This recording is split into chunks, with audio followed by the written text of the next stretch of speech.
Menurut saya mendengar riuhnya, merasakan riuhnya dan ramainya bagaimana orang-orang muda saat itu bercerita, berkumpul. Dan Kalau dari saya ya, mendengar Sumpah Pemuda sendiri ya Bu, itu merinding Bu. Oh wow. jangan-jangan kita mengidentifikasi masalah aja masih belum beres.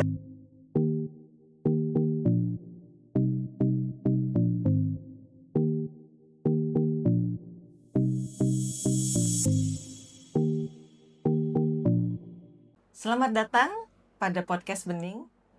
Kita hari ini kedatangan teman-teman muda. Ya, saya perkenalkan dulu, Mas Jagat.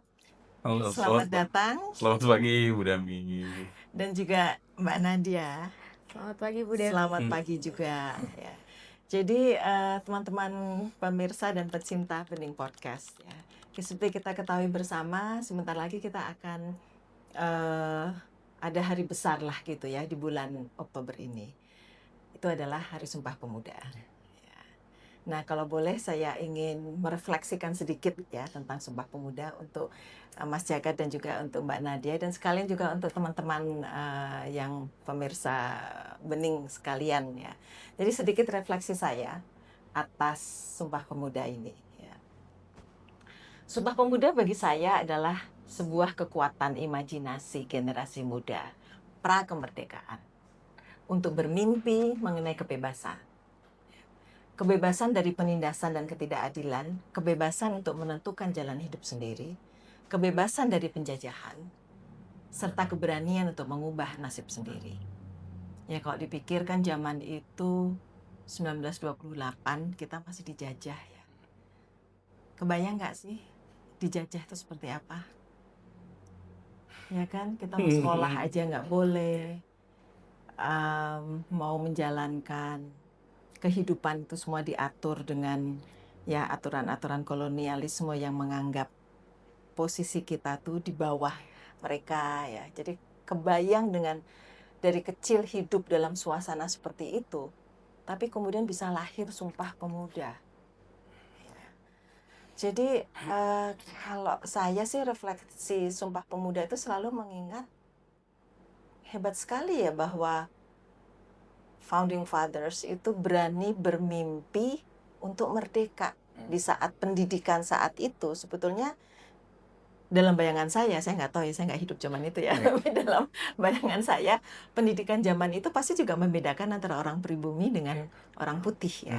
Tapi kok mereka bisa ya mempunyai imajinasi seperti itu. Jadi saya kalau mendengar Sumpah Pemuda, saya selalu berpikir tentang pendidikan dan saya berpikir tentang imajinasi, kemampuan untuk berimajinasi sedemikian kuat. Nah itu kalau bagi saya. Sekarang saya mau pindah kepada anak-anak muda. Mau Nadia dulu atau Jagat dulu? Oke, kayaknya Jagat dulu. Nah jadi kalau Jagat sebagai anak muda, kalau mendengar Sumpah Pemuda itu kemudian apa yang terbersit? Yang terbesit pertama di pikiran saya itu saat mendengar kata Sumpah Pemuda itu adalah bagaimana orang-orang muda di zaman itu bersepakat untuk duduk bersama. Duduk bersama, berdialog, mendiskusikan hal-hal yang ada di dalam benak mereka tanpa disetir oleh, mohon maaf ini sekali, generasi tua katakanlah, karena zaman itu kan belum ada di atasnya mungkin ya dalam bayangan saya. Ya mereka bebas mendiskusikan apapun di sana.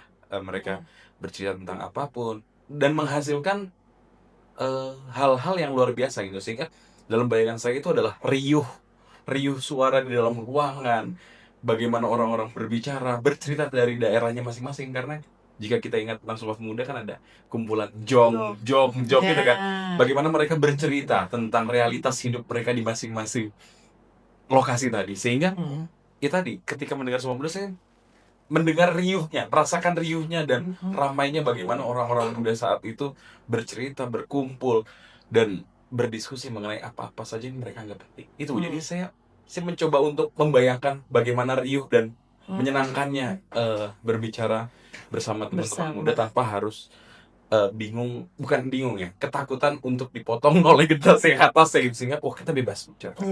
Bagi saya itu. Tidak ada generasi atas yang melarang kecuali orang-orang penjajah itu. Itu dia. Oke, ini menarik ya. Kalau saya melihat sebagai imajinasi, kalau jagat melihat riuh rendahnya orang bisa ngobrol, Yong Celebes, Iya. Yong Sumatra, Iya. Yong gitu. Kalau Nadia? Kalau dari saya ya, mendengar Sumpah Pemuda sendiri ya Bu, itu merinding Bu. Oh Hmm. wow, masih ternyata anak-anak muda masih Itu bisa merinding. merinding ya. Saat mendengar kembali isi dari Sumpah Pemuda itu masih merinding Bu. Oke. Dimana tadi seperti yang Mas Jagat udah jelaskan, mereka dari Jong Ambon, Sumatera, Jawa, yang mungkin mereka membawa kultur mereka masing-masing. Ya. Tapi karena keresahan mereka, akhirnya mereka berdialog, berdiskusi, dan mereka akhirnya sepakat gitu untuk menyatukan dengan nama Indonesia. Oke. Jadi hal itu yang membuat saya merinding Bu, Oke. karena di tengah di masa penjajahan yang sama waktu itu saya juga belum lahir Ibu. Saya tidak tahu bagaimana nyatanya saat kejadian tersebut, tapi kalau mendengar dari cerita guru-guru dari SD, dari SD, SMP, SMA selalu dibahas di mana saat mereka mengadakan kongres saja banyak dari pihak-pihak penjajah juga mentertawakan hal tersebut, tapi dari imajinasi dan keresahan Iya. pemuda akhirnya bisa terjadi adanya Sumpah Pemuda, Kongres Sumpah Pemuda tersebut, dan ternyata gerakan tersebut sampai sekarang pun masih ada gitu Bu, walaupun mungkin bentuknya sudah lebih modern Iya. dengan sesuai Iya. perkembangan zaman. Iya. Jadi maksudnya yang masih ada itu keresahan itu masih ada ya. Nah, jadi kemudian kalau kita lihat menyambung apa yang disampaikan oleh Nadia ya. Jadi anak muda kala itu gelisah. Gelisah melihat ketidakadilan gitu ya. Sehingga kemudian mereka berani berikrar. Kita tanah air satu, tanah air Indonesia, berbahasa satu dan sebagainya gitu ya. Dan itu kemudian kan bisa dikatakan lahirnya nama Indonesia itu kemudian muncul di situ ya. Fast forward berapa tahun sekarang? 2002 2000. Jadi sudah berapa puluh tahun semenjak 1928? 96 tahun. Sebentar lagi 100 tahun ya. Iya. 2028 itu 100 tahun Sumpah Pemuda. Bagaimana kondisi 96 tahun? Apakah tadi katanya keresahan dulu ada? Apakah keresahan itu masih ada juga di anak muda sekarang? Tadi Nadia sudah mengatakan iya ada. Apakah Jagat setuju dengan itu? Dan jika ada keresahan itu, kira-kira tuh keresahannya itu bentuknya apakah masih mirip-mirip atau lebih keresahan yang bentuknya beda? Kalau menurut Jagat. Sebelum menjawab pertanyaan Bu Dami tadi, saya mau sedikit saja Bu sedikit mengoreksi tadi yang Bu Dami sebutkan bahwa isi Sumpah Pemuda bertanah air satu Indonesia, berbangsa satu Indonesia, berbahasa persatuan. Bahasa persatuan. Ini yang bagi saya menjadi fundamental. Ya. Karena jika kita mengatakan berbahasa satu Indonesia, artinya kita menolak keberagaman bahasa itu sendiri. Itu pertama.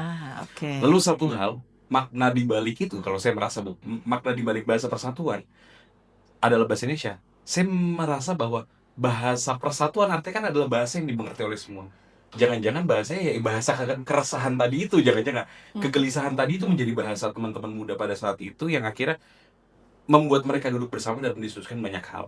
Nah, kembali lagi ke pertanyaan Bu Dami mengenai keresahannya sekarang masih sama sih, dan bagi saya tentu saja dengan dunia yang sudah bergerak, zaman yang sudah bergerak dan banyak hal berubah, tentu keresahannya sedikit banyak juga ada perubahan, khususnya mungkin yang kalau sekarang ya Bu, itu tentu saja berkaitan dengan konteks hari ini. Contohnya, saya contohkan, keresahan apa sih yang paling sering muncul? Ya, kalau kita boleh jujur, sangat jujur, kalau di X gitu ya, atau di Instagram, lapangan pekerjaan. Itu pertama. Lalu kemudian, belakangan saya juga baca di X itu, debat antara STEM dan sosmed. Gitu. Ada Bu. Itu jadi. Iya, terjadi Bu. Ada debat antara STEM dan sosmed di sana. Jadi, dan keresahan-keresahan yang lain yang sifatnya memang dirasakan teman-teman muda. Dan seolah-olah generasi yang di atas yang direpresentasikan oleh pemerintah itu menganggap bahwa ini anak-anak kecil ngomongin apa sih? Itu sangat sering terjadi. Seperti contohnya adalah soal kabur aja dulu. Iya. Mantan wakil menteri ketenagakerjaan saat itu yang sekarang udah Rompi Jadi Oren keren. itu kan dengan mudah itu ya dia ngomong ya udah Kabur kabur aja. aja silakan gitu. Kabur aja. Nah itu kan sebenarnya keresahan ya Bu, bahasa keresahan yang merasa apa ya, nggak percaya dan lagi kecewa, perasaan kekecewaan terhadap bangsa ini, terhadap pemerintah, sorry, bukan bangsa, terhadap pemerintah yang ada sekarang, dan kondisi yang sangat tidak ideal untuk tumbuh. Sehingga muncul keresahan-keresahan yang sifatnya pribadi, private, tapi kemudian diambil oleh banyak orang. Oke. Kayak contohnya, gerakan inget gak sih? Indonesia. Child free. Itu kan bentuk keresahan kalau bagi saya. Bentuk keresahan bagaimana ketidakpastian semua ini. Itu dia nggak mau menurunkan lagi ketidakpastian ini kepada generasi selanjutnya. Kalau bagi saya membacanya seperti itu. Lalu kemudian keresahan mengenai hidup sehat, mental health itu udah sudah menjadi perbincangan di kalangan pemuda, sehingga keresahannya bagi saya jauh lebih kompleks dan ada kelompok-kelompok sendiri. Oh ini debatin soal pendidikan, oh ini debatin soal ekonomi, sehingga mereka sebenarnya udah ada semacam working group informal gitu lah Bu yang bahas ini. Debat pendidikan, kesehatan mental dan lain sebagainya udah beragam. Iya. Bagi saya seperti itu. Ini tadi saya mencatat ini, pertama lapangan pekerjaan, kedua STEM dan SOS. Langsung saya catat di STEM dan SOS. Oh, ini harus jadi topik sendiri nih. Soalnya saya sebagai orang STEM, saya melihat banyak kelemahan dari STEM ketika tidak memahami sosum. Nah, tapi itu isu nanti. Kita jangan, kita lagi ngomong sama pemuda nih. Nah, tapi ingin mengangkat ya lanjutan itu. Jadi keresahan lapangan pekerjaan kemudian bisa ditampil, dan keresahan yang lain-lain bisa diturunkan menjadi tadi yang child free dan sebagainya. Itu menurut saya wow. Itu very serious ya. Dan saya nggak tahu sejauh mana itu memang betul-betul, apakah itu hanya orang perkotaan ataukah di desa tuh beda gitu. Tapi kalau Nadia bagaimana ketika mendengar Mas Jagat menyampaikan itu, kemudian your own reflection terhadap itu, do you feel the same, dan kira-kira solusinya gimana?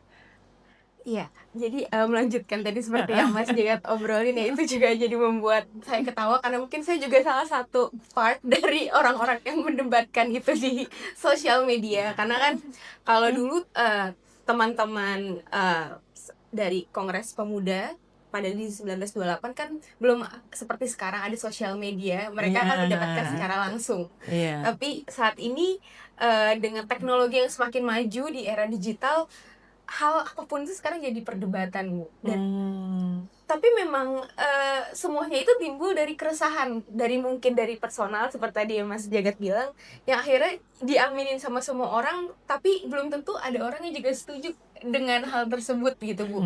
Dan itu sangat menarik, bahkan Bu Dami, selain perdebatan soal lapangan kerja, ada juga perdebatan soal pelajar diaspora dan pelajar yang ada di Indonesia. Apa itu? Bisa dijelaskan pelajar diaspora dan pelajar Indonesia? Maksudnya pelajar diaspora itu mereka yang kuliah di luar negeri. Dan juga mereka mendapatkan beasiswa dari negara. Dari ada keresahan dari teman-teman pelajar yang ada di dalam negeri yang mengatakan pelajar diaspora itu cuma buang-buang anggaran negara. Mereka nggak betul-betul peduli, mereka bagian dari kabur aja dulu itu. Jadi perdebatannya itu semakin memanjang, jadi konfliknya itu sudah antar pelajar. Oh gitu. Seperti itu yang berkembang. Ini saya merasa sangat sangat terbelakang in terms of information ya. Karena kalau zaman kami dulu, berarti saya bisa dimasukkan sebagai pelajar diaspora ya. Karena saya kuliah di luar negeri, tapi ketika pergi harus kembali. Karena saya dosen ya saya kembali gitu. Nah mungkin dulu lebih banyak yang dikirim dan kembali. Nah sekarang mungkin modelnya beda ya, sehingga menimbulkan keresahan itu. Oke, ini berarti keresahannya banyak banget. Ya. Sehingga kalau saya tadi menuju pada solusi itu kira-kira gimana ya? Apakah ada do you see sebuah jalan untuk cara mengatasi keresahan ini?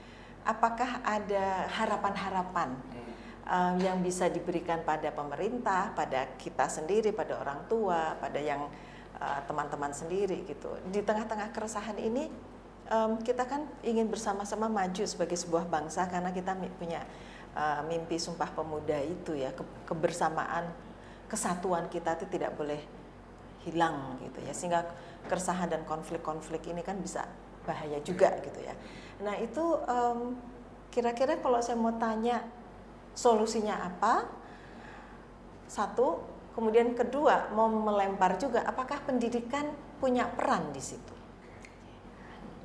Menarik sekali Bu. Di tengah sekarang situasi di Indonesia banyak teman-teman yang mungkin juga masih takut untuk bersuara, apalagi di 1 bulan terakhir ini ya, banyak teman-teman yang bersuara ditangkap atau bahkan dihilangkan seperti itu. Tapi gerakan-gerakan pemuda, komunitas-komunitas pemuda sampai sekarang itu masih banyak Bu. Dan dari teman-teman tersebut mereka dari latar belakang yang berbeda, yang bahkan mungkin hanya kenal dari 1 atau 2 kali pertemuan, tapi akhirnya mereka punya gerakan bersama untuk membuat sebuah komunitas atau gerakan kolektif seperti itu Bu. Dan karena kalau sesuai dengan Kemenpora, saya masih dianggap muda ya Bu. Masih 26 tahun. Masih muda. Usia kalau menurut Kemenpora kan maksimal tuh 30 tahun. Masih 26 tahun, jadi 1 abadnya nanti Sumpah Pemuda. Setelah itu saya udah nggak bisa dianggap muda lagi gitu. Dan yang menariknya adalah sekarang gerakan-gerakan tersebut kita mencoba untuk bukan hanya terpusat yang ada di kota, tapi juga yang di daerah. Teman-teman yang ada di bahasanya Pak akar rumput ya, seperti itu. Dan selain itu juga gerakan-gerakan keresahan ini sudah bukan hanya di sekitar Indonesia Bu, tapi sudah mulai berkembang paling nggak di Asia Tenggara. Jadi membuat gerakan kolektif seperti itu. Gerakan keresahan. Iya. Silahkan. Iya, tadi Bu Dami nanya pendidikan itu menjadi salah satu faktor yang penting apa enggak di dalam membentuk keresahan. Kalau saya pikir ini sangat penting Bu, dan apa ya? Tentu saja saya banyak belajar, banyak membaca mengenai tulisan-tulisannya Freire ya khususnya. Bagaimana Freire menyatakan bahwa pendidikan itu adalah pembebasan dan lain sebagainya. Juga Tan Malaka juga yang dalam beberapa tulisannya menitik beratkan pada pendidikan dan segala macam. Jadi bagi saya sangat penting pendidikan itu sendiri di dalam membangun keresahan tadi, karena kalau dilihat hari ini teman-teman kan mendapatkan banyak informasi ya mungkin di internet. Tadi banyak banget informasi sehingga mereka berdebat dan memperdebatkan keresahan-keresahan mereka. Dan bagi saya itu satu hal yang baik. Karena dinamika itu kan muncul ya Bu ya. Akhirnya melihat bagaimana teman-teman ternyata punya pandangan alternatif dari pandangan yang stream yang umum. Sehingga kayak tadi mungkin jangan-jangan solusinya memang kita nggak boleh memperpanjang rantai penindasan dengan cara kita nggak memilih untuk tidak memiliki keturunan misal itu dalam satu lalu kemudian pendidikan yang sifatnya informal itulah yang kemudian membangun keresahan tadi. Kalau bagi saya yang didapati dari berdiskusi, didapati dari membaca informasi, kan teman-teman sekarang informasi itu benar-benar sebanyak itu, artikel bisa diakses lewat mana saja dan lain sebagainya. Dan kelompok-kelompok kecil, dan ini yang saya agak terkejut juga kemarin. Jadi beberapa waktu belakangan 2 bulan belakangan saya mencoba untuk mengaktifasi teman-teman yang ada di Jakarta, sowan bermain lalu kemudian di Jakarta, dan saya menemukan ternyata ada kelompok-kelompok kecil yang duduk di kafe atau di taman kota untuk bercerita tentang apa yang mereka rasakan. Tentang gaji mereka kah, tentang transportasi umum kah, dan lain sebagainya. Itu kelompok-kelompok kecil di kafe, yang mereka tidak menamai diri mereka organisasi, mereka menyebut, kadang ada yang lingkar belajar, ada yang kolektif, dan itu cair aja, nggak ada ketua dan lain sebagainya. Mereka berkumpul. Terus tujuannya untuk berbagi apa yang dirasakan. Bukan hanya berbagi keresahan yang dialami. Jadi saya melihat teman-teman muda ini tidak berpikir yang besar. Kenapa demikian? Karena berpikir diri sendiri aja ini udah susah banget, dan saya sepakat soal itu. Jadi karena kita kan hari ini itu kurang sekali kanal untuk bercerita, sehingga ruang-ruang kecil tadi digunakan untuk bercerita. Aduh, kemarin saya habis putus, itu diceritakan. Jadi itu satu hal yang bagi saya menarik, sehingga mungkin saya melihat itu adalah tempat untuk menyatukan rasa. Nah, nanti di sisi yang lain mungkin pada satu titik, oh itu akan berbicara tentang upah kita udah layak belum ya. Nah, itu baru masuk ke yang hal-hal yang sifatnya jauh lebih besar. Dan kalau tadi Bu Dami bertanya tentang solusi, gimana ya solusi dari berbagai macam persoalan ini? Bagi saya terlalu terburu-buru untuk menaikkan solusi, Bu, karena jangan-jangan kita mengidentifikasi masalah aja masih belum beres gitu. Iya, makanya sehingga mungkin bagi saya yang pertama perlu dilakukan adalah terus berkumpul. Karena di dalam berkumpul itu teman-teman bisa saling terhubung, bisa saling bercerita, yang mengurangi beban mental jangan-jangan dan lain sebagainya, dan kemudian mendefinisikan masalah yang ada dalam diri aja. Oh iya, saya kesini kesusahan nyari, kalau pakai transportasi pribadi macet banget, transportasi umum seperti itu. Itu kan keresahan ya Bu ya. Oh, soal transportasi umum jangan-jangan nanti. Jadi bagi saya sebelum ke solusi, bagi saya ke identifikasi masalah di teman-teman muda, duduk bersama dan mendefinisikan masalah. Itu budaya dari saya. Oke. Aku akan mengambil beberapa poin. Ini saya senang banget ya mendengar apa yang baru disampaikan oleh Jagat ya. Dan saya kemudian jadi lagi-lagi reflektif terhadap Muhammad Yamin dan kawan-kawan di tahun 28 ya. Jadi keresahan itu harus dibagi ya. Karena kalau kita sendiri resah ya kita nanti gila kali ya. Jadi keresahan itu memang, jadi bagus sekali bahwa anak-anak muda bisa menemukan tempat-tempat bertemu seperti itu ya. Kalau kita lihat apa yang terjadi pada Sumpah Pemuda ya, mereka mengikrarkan itu 28. Itu kan diikrarkan 1928, tapi keresahannya itu kan sebetulnya udah bertahun-tahun sebelumnya juga. Ya bahkan kemudian dari 1928 sampai kemudian merdeka 1945 itu kan another berapa puluh tahun. 17 tahun ya. Jadi jangan-jangan ya, pertama-tama tadi betul Jagat mengatakan saya terlalu cepat menanyakan solusi karena memang mungkin solusinya itu kita belum bisa mengatakan solusinya apa karena mendefinisikan masalahnya aja mungkin masih terlalu kompleks ya. Jadi bahwa kita bisa mendefinisikan masalah itu penting, itu dulu gitu ya. Dan jangan-jangan kalau kita bicara solusi, mungkin solusinya itu nanti masih 20 tahun lagi. Jadi keresahan di anak-anak sekarang, keresahan di generasi sekarang, itu adalah sebuah keresahan yang perlu dibagi kepada keturunan ya. Dan mungkin nanti jawabannya baru ada di cucunya Jagat. Misalnya gitu. Nah, kalau gitu gimana? Ini terlalu crazy nggak? Atau gimana nih? Am I crazy dalam berpikir seperti itu bahwa memang tiap zaman itu saya mengutip apa yang dikatakan Mohtar Bukhari dulu ya. Kalau menurut Bapak saya, tiap generasi itu akan ada panggilan zamannya sendiri-sendiri. Nah, zaman Sumpah Pemuda lahirlah itu, zaman Pujaga Baru ada sebuah kebaruan, kemudian Soekarno melahirkan saatnya untuk merdeka sehingga tuh semua kekuatan, jadi ada kekuatan kultural itu.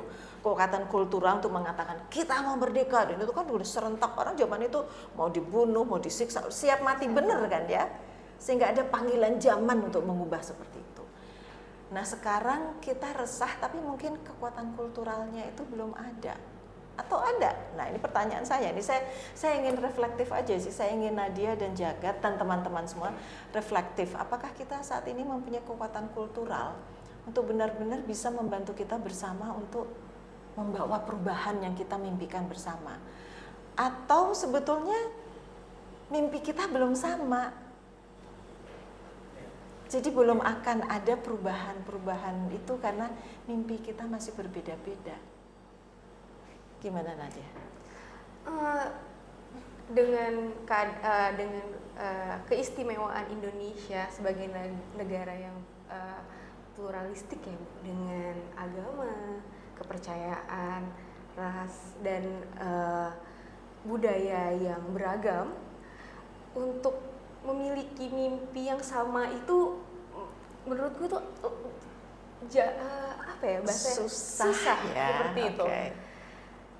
Kalau dulu dari teman-teman lahirnya Sumpah Pemuda ini, kenapa akhirnya mereka berikan di Sumpah Pemuda adalah ini adalah bentuk, kalau saya sendiri mengartikan adalah ini adalah dari manapun mereka berasal, mereka tetap satu, yaitu mereka adalah orang Indonesia, mau mereka menggunakan bahasa Batak, bahasa Jawa, Sunda, semuanya, tapi mereka adalah orang Indonesia. Cuma memang di kondisi di negara Indonesia yang beragam dan kaya akan budayanya, untuk memiliki mimpi yang sama satu itu akan susah, karena keresahan dari teman-teman yang di daerah khususnya. Mungkin kalau yang tadi yang saya cerita atau Mas Jaga cerita, kita berkaca lewat sosial media atau keresahan kami sebagai orang yang mungkin tinggal di kota, tapi mungkin teman-teman yang di daerah punya keresahan yang beda. Jadi untuk memiliki mimpi yang sama itu memang walaupun kalau untuk lapangan kerja kayaknya semua orang punya mimpi yang sama. Mimpi yang sama Untuk seperti lapangan pekerjaan ya, mereka ingin hidup dengan baik gitu ya, dan cukup, walaupun definisi cukup kan beda-beda. Beda-beda. Ya. Oke, thanks Nadia. Kalau Jaga?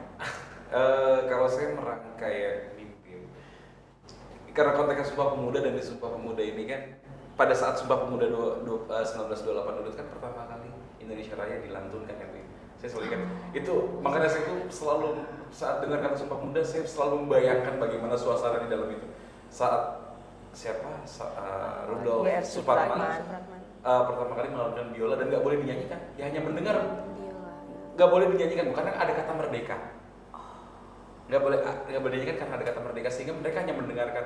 Dan saya benar-benar meresapi bagaimana suasana di sana itu yang hikmatnya. Jadi mereka dipandu oleh lagu Indonesia Raya. Dan tadi saat Bu Dami bertanya merangkai mimpi bersama, dan saya tiba-tiba ingat judul buku almarhum Pak Haryadi, merangkai stanza ketiga Indonesia Raya. Jadi bagi saya mungkin di situ, karena di dalam stanza ketiga itu Indonesia Raya sendiri itu selamatlah pulaunya, selamatlah bangsa. Sehingga bagi saya merangkai mimpi bersama dalam rangka merangkai mimpi bersama itu sangat mungkin dengan konteks lokal masing-masing, karena mengingat spesialisasi kita adalah negara kepulauan, itu yang harus menjadi landasan utama. Saya belum melihat dalam sejarah dunia bagaimana negara kepulauan bisa melakukan revolusi yang besar-besaran dan hebat. Saya belum pernah lihat. Betul. Dalam sejarah Indonesia, sehingga Indonesia adalah special case bagi saya. Sehingga melihat, oke, hari ini di Jawa teriak katakan, oke, kita revolusi. Apakah akan sampai di Lembata di hari yang sama? Jangan-jangan nggak seperti itu gitu kan? Sehingga memang perlu keseriusan, perlu energi besar, perlu waktu yang panjang dalam rangka merangkai mimpi bersama tadi. Tapi mimpi-mimpi yang sifat emansipatoris, bagi saya semuanya udah punya. Yang membebaskan ini semua dari belenggu-belenggu kesusahan. Tentu saja saya pikir teman-teman di Jakarta atau Jabodetabek punya mimpi, nggak pingin melihat saudaranya yang ada di Sulawesi terus-terusan bertarung dengan tambang. Saya pikir mimpi itu sama. Mimpi yang satu itu sama, tapi kemudian bagaimana kita juga bisa merangkai mimpi lokal di masing-masing tempat berdasar pada ruang hidup masing-masing. Itu bagi saya sangat mungkin dilakukan, tapi tentu perlu energi dan ini yang besar. Karena bagi saya juga Indonesia adalah proyek masa depan. Saat Soekarno meletakkan batu pertamanya di Jalan Pegangsaan Timur dulu, saya pikir dia tidak akan, ya mungkin dia merasa, tapi bagi saya saat itu para pendahulu itu menyiapkan kerangka, entah itu bernama Undang-Undang Dasar dan lain sebagainya. Saya pikir itu adalah kerangka yang kemudian saya berikan. Ini silahkan dikontekstualisasikan. Sehingga karena Indonesia adalah proyek masa depan, jika pun hari ini kita belum bisa menemukan solusinya dan nanti akan ditemukan di generasi selanjutnya, saya pikir itu tidak apa-apa. Setidaknya apa yang kita lakukan di sini itu memberikan satu sumbangsih pada generasi berikutnya untuk menyusun solusi bagaimana Indonesia yang sesuai dengan mimpi-mimpi para pendahulu. Saya pikir begitu. Ini bagus sekali ya, jadi bagus juga sebagai penutup ya sebetulnya. Karena ini anak muda ya, Nadia dan juga Jagat yang hari ini telah berbagi dengan kita bahwa Indonesia ini adalah mimpi kita bersama yang kerangkanya sudah diletakkan ya, tetapi untuk mengisi itu ada keberagaman yang mungkin masing-masing masih memiliki mimpi-mimpi yang berbeda, tetapi di tengah perbedaan itu sebenarnya ada mimpi bersama bagaimana bisa terus hidup dengan baik dan sejahtera dan menjaga pulau-pulau dan menjaga ekosistem ya. Dan menghormati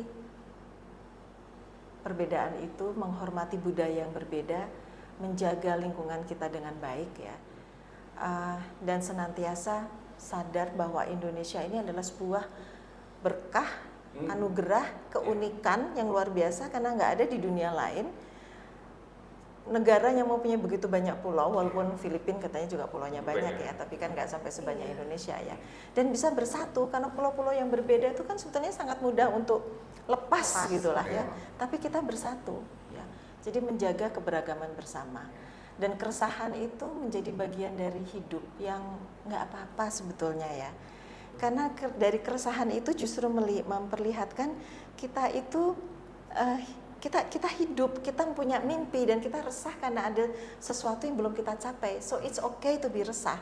Tapi kemudian bagaimana keresahan itu harusnya tetap membuat kita berani untuk membawa perubahan-perubahan, sehingga ketika adanya ketidakadilan ya kita berani untuk mengatakan ini tidak adil. Dan itu yang mungkin cobaan berat ya. Tidak semua orang punya keberanian dan tidak semua orang juga bukan nggak punya keberanian ya. Tidak semua orang mau terbuka untuk mendengar bahwa generasi muda itu memerlukan ruang-ruang untuk aktualisasi diri. Dan kita sebagai generasi tua, kita harus mendengar anak-anak muda dan memberikan mereka kebebasan untuk membentuk Indonesia masa depan. Karena masa depan ada di tangan-tangan anak muda. Dan kita yang tua itu kan katanya cukup bukan menuntun, cukup melihat dari jauh selama koridor-koridornya itu masih sesuai dengan UUD 45 dan sebagainya gitu ya. Give space to the young generations. Trust anak-anak muda bahwa mereka akan membuat keputusan-keputusan yang baik bagi semuanya. Mungkin jatuh bangun, ya itu kan dalam proses belajar ya. Tapi in the end it will be okay. Mungkin harusnya gitu ya. Iya. Ya. Saya sepakat. Semangat, Bu. Ada kata-kata penutup? Nanti ada kata juga. A short? Ya, sebenarnya apa yang tadi dikatakan Mas Jagat dan juga Bu Dami, saya sangat setuju bahwa nggak apa-apa untuk resah, dan karena keresahan itu yang mungkin kita bisa menimbulkan inovasi-inovasi yang baru seperti betul. itu. Dan banyak senior-senior yang bilang kalau pemuda itu adalah katalis perubahan seperti itu kan. Dan sebagai katalis perubahan, ya itu berikan ruang dan berikan tetap dari generasi yang senior, nggak mau bilang tua, yang senior, kami juga tetap akan meminta pembelajaran, meminta arahan, karena Jangan minta arahan. jangan pembelajaran gitu kan, karena pengalaman-pengalaman yang senior sudah lakukan itu juga akan berguna untuk generasi-generasi yang muda. Jadi generasi muda nggak akan bisa jalan tanpa generasi-generasi senior sebelumnya. Itu betul.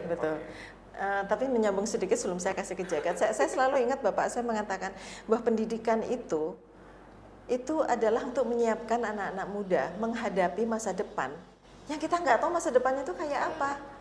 Ya, jadi pendidikan itu bukan untuk menyiapkan anak-anak muda untuk menjadi pekerja. Ya, memberikan skill, ya sure fine, nggak apa-apa gitu ya. Tapi pendidikan itu menyiapkan anak-anak muda menghadapi kehidupan yang bisa-bisa berbeda sama sekali. Jadi pendidikan macam apa yang bisa menyiapkan anak muda untuk menghadapi masa depan yang tidak menentu? Itu sebenarnya adalah kunci dari pendidikan.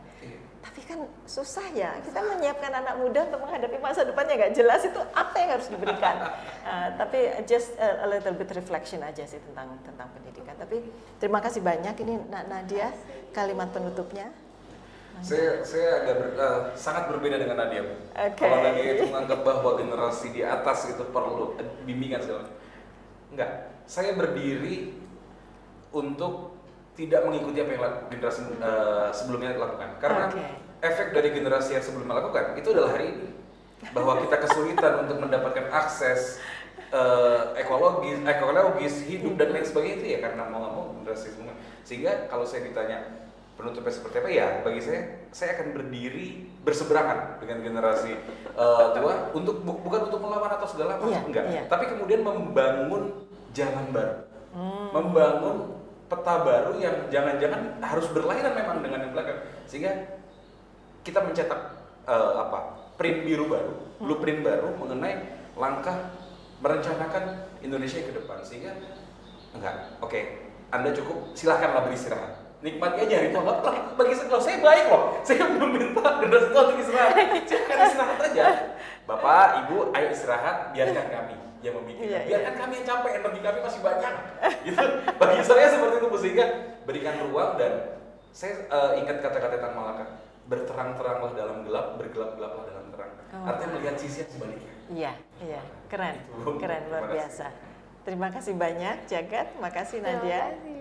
Para pemirsa, tadi kita sudah melihat ya dan mendengarkan bersama dua sosok muda, Jagat dan Nadia, dan mereka berbeda pandangan, nggak apa-apa, dan itu juga merefleksikan anak-anak muda yang ada di Indonesia sekarang ini.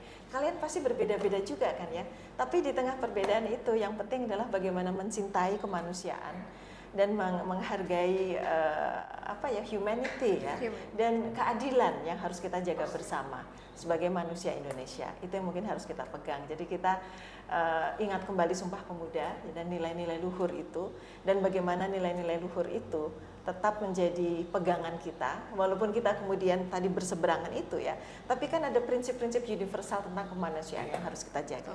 Nah, jadi tadi terima kasih banyak sudah mendengar masukan-masukan dan pandangan-pandangan dan sharing keresahan. Dan mungkin kalau anak-anak muda, teman-teman muda ada yang mau berkomentar tentang keresahan, bisa sekaligus nanti memberikan komen ya di dalam podcast kami. Dan kalau ada usul untuk judul-judul berikutnya, tolong disampaikan. Dan sampai ketemu lagi. Terima kasih sudah join. Terima kasih.